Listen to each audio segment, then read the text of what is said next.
The eternal recurrence is actually one of the final, last, and most influential, profound, provocative, dangerous, and haunting philosophies of all time of the revolutionary, powerful German philosopher Friedrich Nietzsche. It has been invented, created, developed as an experimental philosophy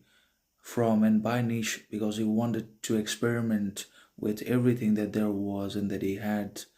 in his head, in his thinking. Everything was a different philosophy, different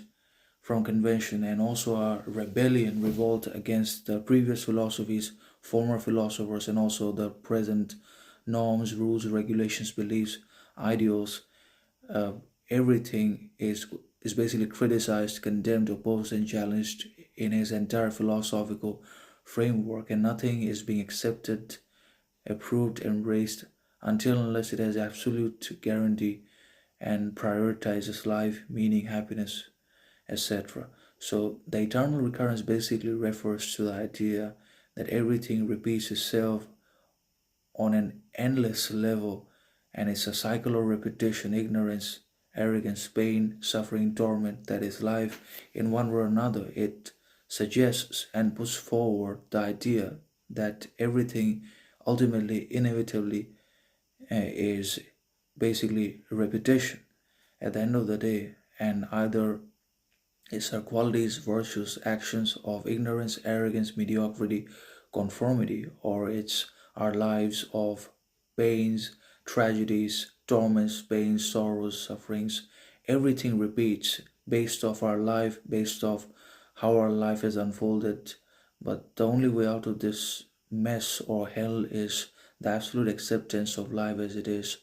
embracement of reality as it unfolds, unravels in accordance with its own sovereignty, principles, and rules, and also the absolute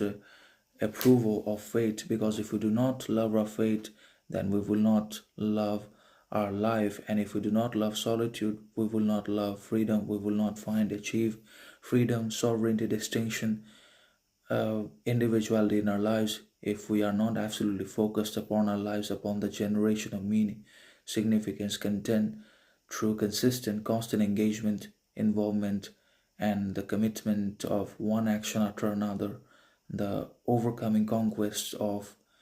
one ambition, intention, aim, purpose, desire after another, and also the search for higher, better, superior meanings and sources of faith, belief in life is also going to be important, particularly upon the dawn and in the age of overwhelming, uncontrollable,